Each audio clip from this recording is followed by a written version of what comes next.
Hello dear friends, आपका स्वागत है अपने YouTube channel IQ coaching classes में। मैं प्रवीण कुमार गौतम। जैसा कि हमने पिछले वीडियो में सिंपल इंटरेस्ट को पढ़ा था, जिसमें सिंपल इंटरेस्ट के सारे टाइप्स हमने पढ़ चुके थे और मैंने आपको बताया था कि उसके कुछ इंपॉर्टेंट क्वेश्चन है 25 में लेकर आऊँगा अगले वीडियो में। तो हम लोग अभी नहीं लड़ रहे हैं, तो हमने कहा था कि उसके बाद हम नए चैप्टर पर आएंगे। तो हमारा नया चैप्टर जो है वो नया चैप्टर है अनुपात तथा समानुपात। हम नए चैप्टर में पढ़ेंगे समानुपात और अनुपात, रेशियो एंड प्रोपोर्शन। तो अब इस यहाँ पर दो टॉपिक्स हैं, एक है अनुपात तथा एक है समानुपात। तो हमारा जो आज का टॉपिक है वो टॉपिक्स होगा अनुपात, रेशियो को हम पढ़ेंगे। ठीक है, जिसको मैंने आपको एसआई साधारण ब्याज में रेशियो टिक पे सारे सवाल बताए थे, इसलिए मैंने सोचा कि आपको पहले अनुपात को पढ़ा दूं, इसके बाद मैं सारे चैप्टर को रेशियो के मेथड से ही आपको सॉल्व करवाऊंगा। तो पहले आपको जब ये मेथड पता होगा तभी आपको सॉल्व करने में अच्छा लगेगा क्वेश्चनों को। ठीक है, तो अब देखिए जो अनुपात होता है, अनुपात किसे कहते हैं, रेशियो किसे कहते हैं। तो हम रेशियो के बारे में जानें।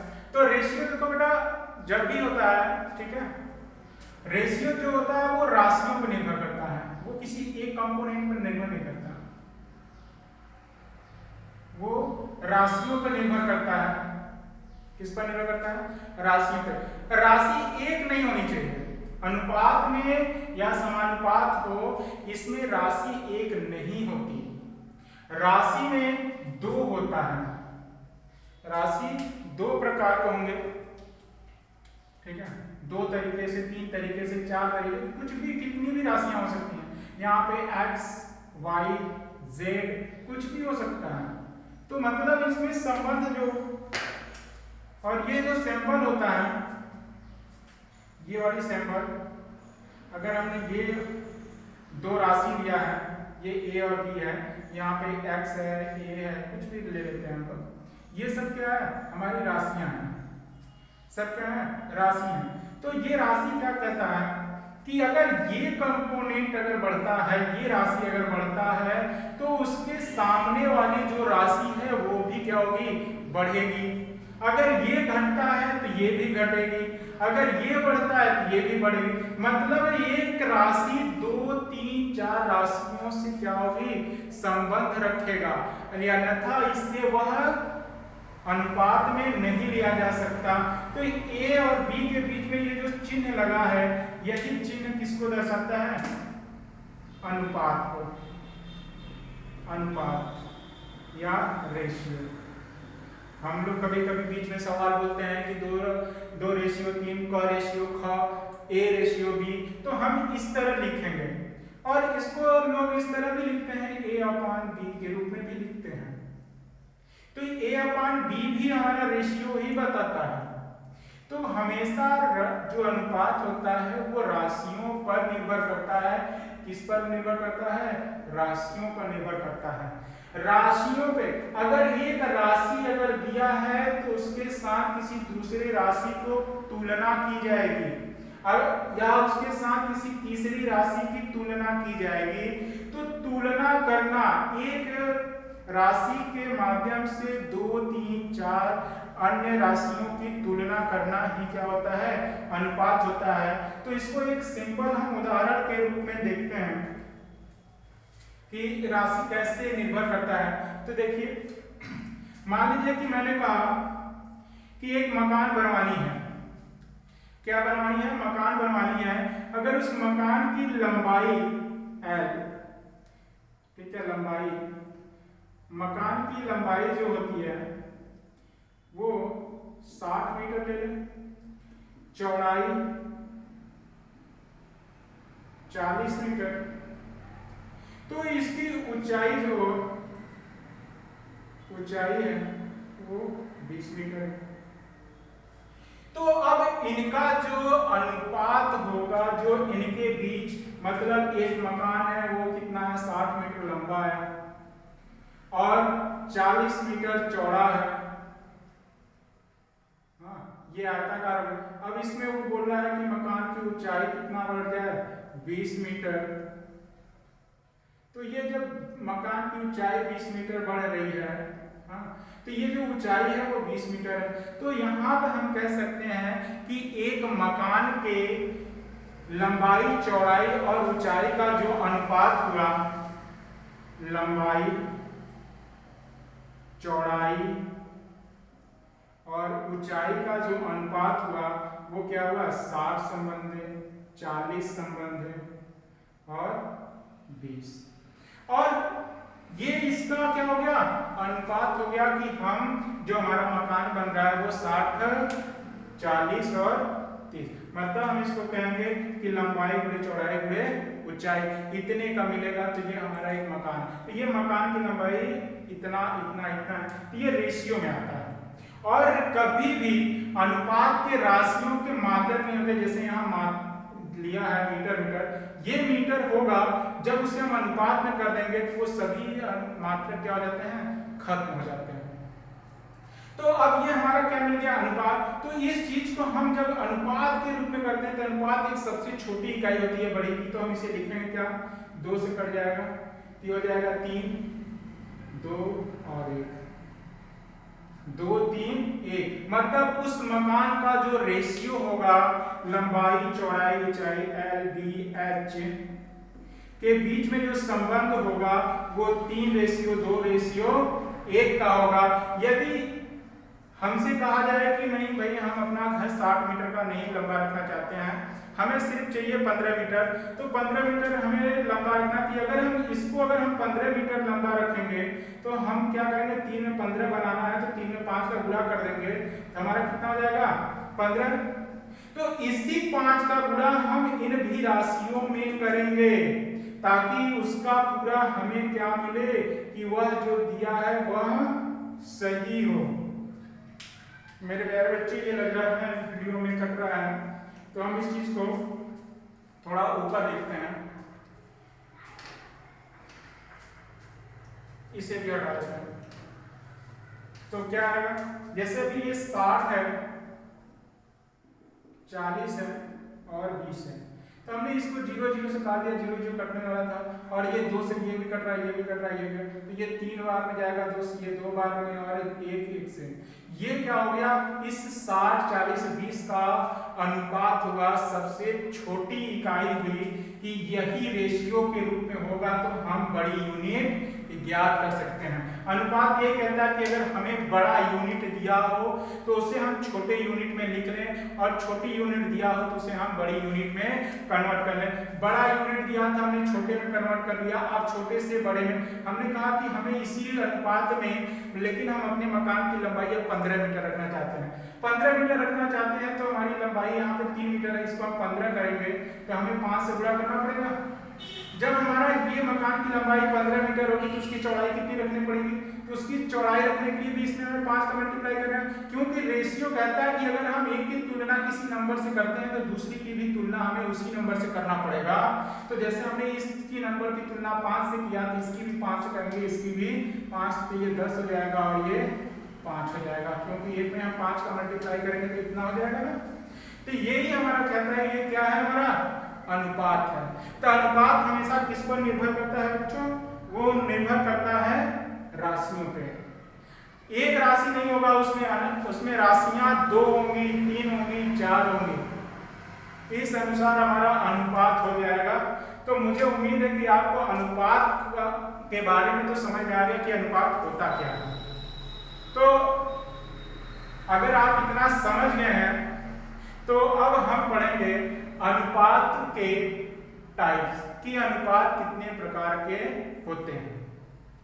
हमें यहाँ पर जो दिया है समानुपात, अनुपात, तो हम अनुपात को भी सिर्फ पढ़ रहे हैं, इसी चैप्टर में हम समानुपात पढ़ेंगे पर आगे पढ़ेंगे। तो अभी हम अनुपात के टाइप्स पढ़ लेते हैं। अभी इतना आप लोगों को समझ आ गया होगा तो मैं इसे इरेज कर दूं, हटा दूं, ठीक है। अब उसमें आता है कि जो अनुपात है, उस अनुपात के जो टाइप्स हैं, उस टाइप्स में हमारा पहला टाइप्स है अनुलोम अनुपात। क्या है, अनुलोम अनुपात। अनुलोम अनुपात का मतलब होता है कि यदि कोई ए है बी के बराबर, तो वो कह रहा है कि यदि ए की वैल्यू बढ़ती है, अगर ये इंक्रीज करता है, ये बढ़ता है, ये बढ़ता है, तो बी भी क्या होगा, बढ़ेगा। बी भी क्या होगा, बढ़ेगा। यदि ए घटता है, ए घटता है, तो बी भी क्या होगा, घटेगा। जैसे, तो इसको हम लोग इस तरह भी लिखते हैं, ए समानुपाती ये वाली सिंबल दर्शाता है, और ये सिंबल हमें बताता है कि यदि ए इंक्रीज करता है तो बी भी इंक्रीज करेगा, यदि ए डिक्रीज करता है तो बी भी क्या होगा, डिक्रीज करेगा। इसका मतलब ब्लू वाली लाइन का मतलब होता है कि ये बढ़ रहा है तो बी की भी वैल्यू बढ़ेगी। यदि ब्लैक वाली जो एरो है वो नीचे की एरो दिखाया, इसका मतलब होता है डिक्रीज, मतलब घटेगा। यदि ए की वैल्यू घटेगी तो बी की वैल्यू भी क्या होगी, घटेगी। तो ये कह रहा है कि ये दोनों क्या होते हैं, आपस में एक साथ घटेंगे तो एक साथ बढ़ेंगे। अगर ये घट रहा है तो बी भी घटेगा। यदि जैसे 20 संबंधित 10 का अनुपात अगर है, तो इन दोनों को हम क्या कर रहे हैं, अगर इन्हें छोटा करना होगा, अगर इसे कम करना है तो देखो 0 से 0 काट देते तो बेटा 1 भी आया और 2, मतलब दोनों की वैल्यू घट रही है ना। अगर इसको हम बढ़ाते हैं, अगर इसमें हम 4 से गुणा करते हैं, ये क्या हो जाएगा, 8 हो जाएगा। अगर फिर हम कोई इस तरह कर देते हैं, 2 × 4 रेशियो 1 × 4, तो हमने 4 का मल्टीप्लाई किया यहाँ पे, और ये तो देखो दोनों की वैल्यू बढ़ी ना, 2 था 4 से गुणा किया तो 8 हुआ, और ये तो दोनों की वैल्यू क्या हो रही है, बढ़ रही है। पर ये जरूरी नहीं है कि दोनों समान ही हो, यहाँ पे बराबर नहीं होगा, यहाँ पे रेसिप्रोकल होगा, रेसिप्रोकल समानुपात है। तो ये क्या हो जाएगा, समानुपात का चिन्ह होगा, प्रोपोर्शनली हो जाएगा ये, ठीक है।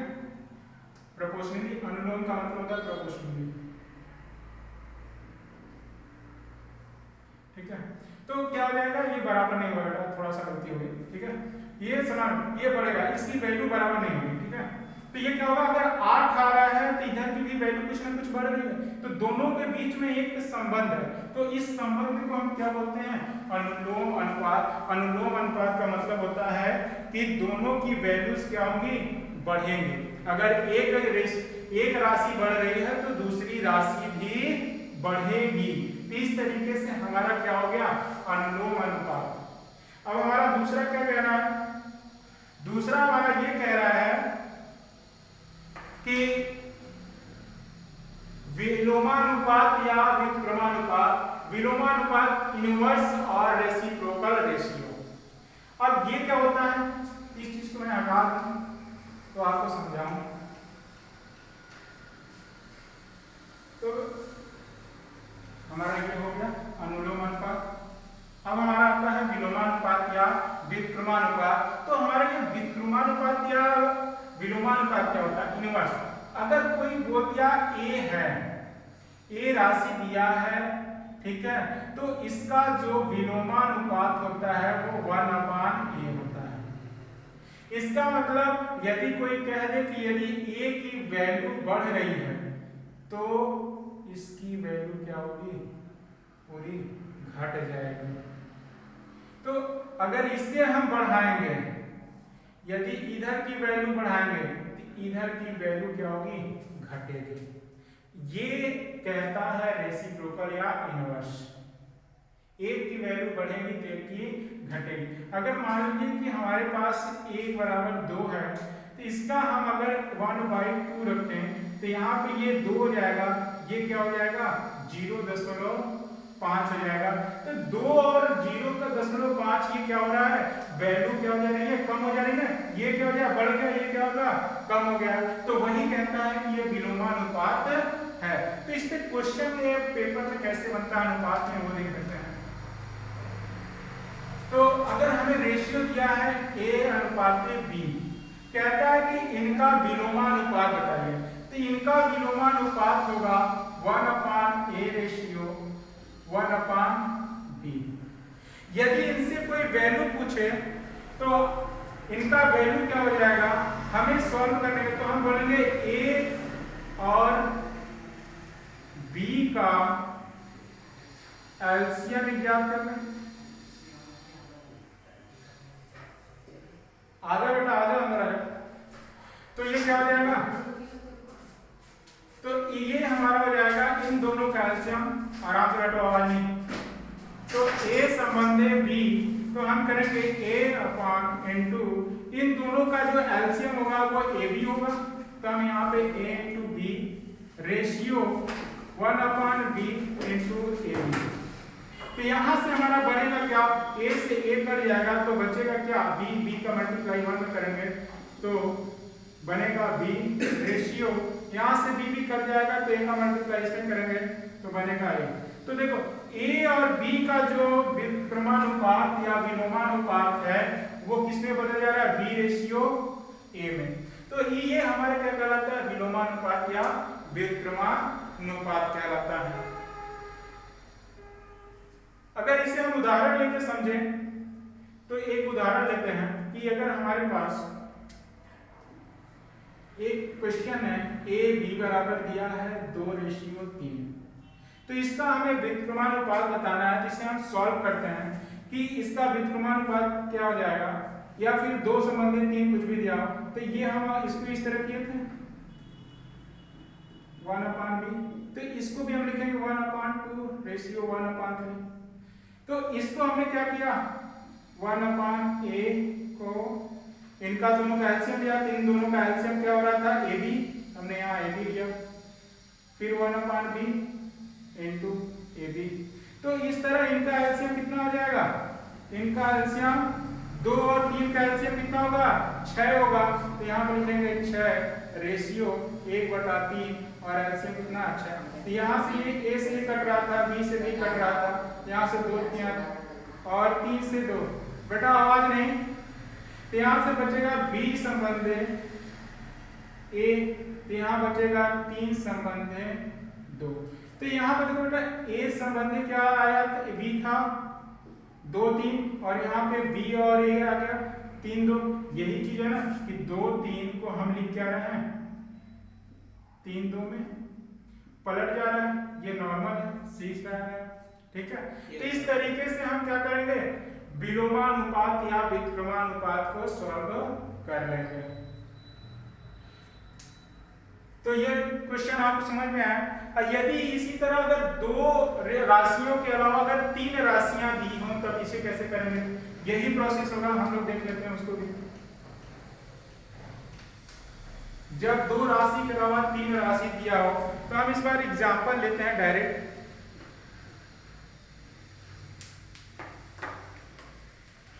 हम लेते हैं 2 संबंधे 3 संबंधे 4।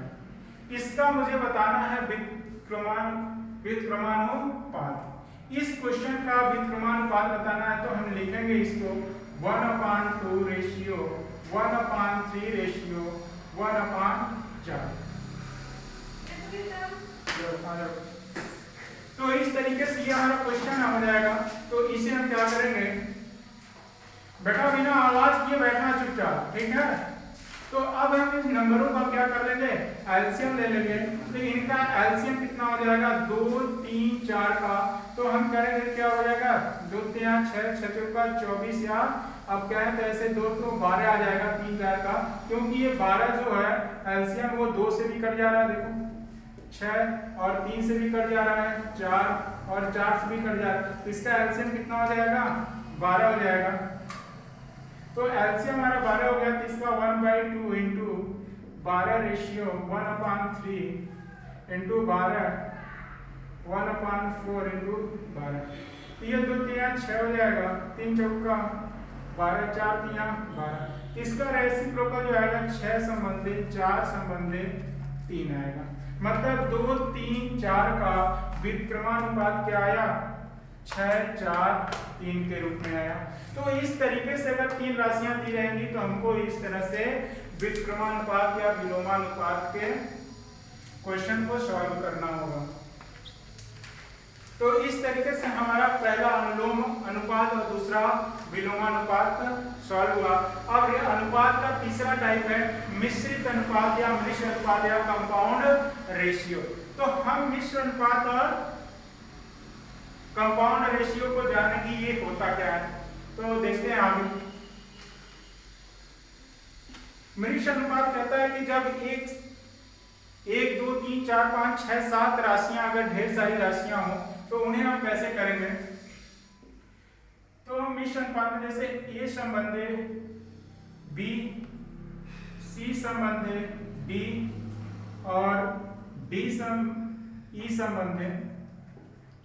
संबंधे F दिया हो, इस तरीके से राशियां दी हो तो इनका अनुपात हम कैसे निकालेंगे।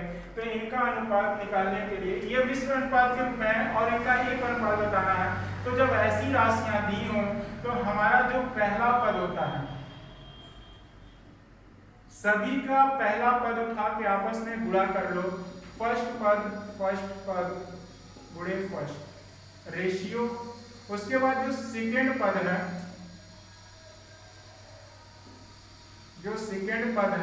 उन सेकेंड पदों का आपस में मल्टीप्लाई कर लो, ये मिल जाएगा हमको उसका विस्तार। कितना दिया है, A into C into E ratio बचेगा क्या, B into D into F। इस तरीके से हमारा ये क्या हो जाएगा, रेशियो सॉल्व हो जाएगा।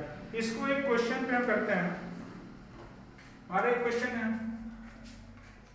2 संबंधे 3, 4 संबंधे 5, 6 संबंधे 7। ऐसे क्वेश्चंस को सॉल्व करें। खुश रहो लाल। तो इस तरीके से ये क्वेश्चन,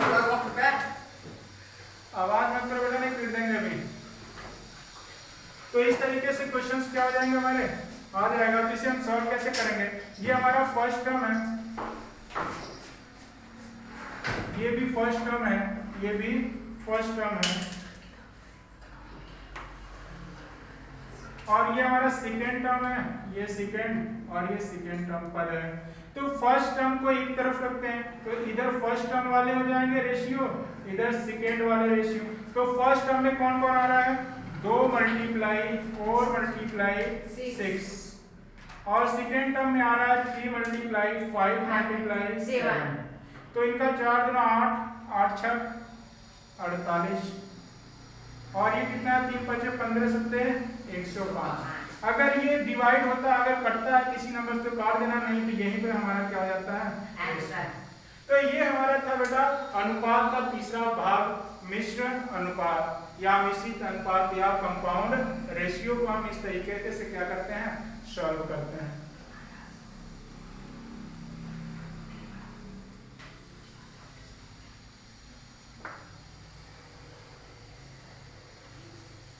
तो इस तरीके से हमने अनुपात के 3 पार्ट्स पढ़ लिए, अनुपात के बारे में जान लिया। अब हम लोग आगे वीडियो में पढ़ेंगे चौथा भाग, द्विघाती या वर्गानुपात, चौथा भाग है वर्गमूलानुपात, पांचवा भाग है त्रिघाती अनुपात या घनानुपात, और एक और भाग है जिसका हम लिखेंगे घनामूलानुपात, छठवां है घनामूलानुपात, जैसे घन का मूल निकालना हो वो पार्ट है। तो इस तरीके से हम दूसरे पार्ट में पढ़ेंगे अनुपात के और पार्ट्स। तब तक के लिए आज हम लोग इतना ही सीखेंगे। अगर आपको ये वीडियो पसंद आती है तो आप इसे लाइक कीजिए। अगर इस वीडियो पे पहली बार है तो आप इसको चैनल को सब्सक्राइब कर लीजिए तथा साथ में अपने दोस्तों को शेयर भी कीजिएगा। तो आज के लिए दोस्तों इतना ही, धन्यवाद।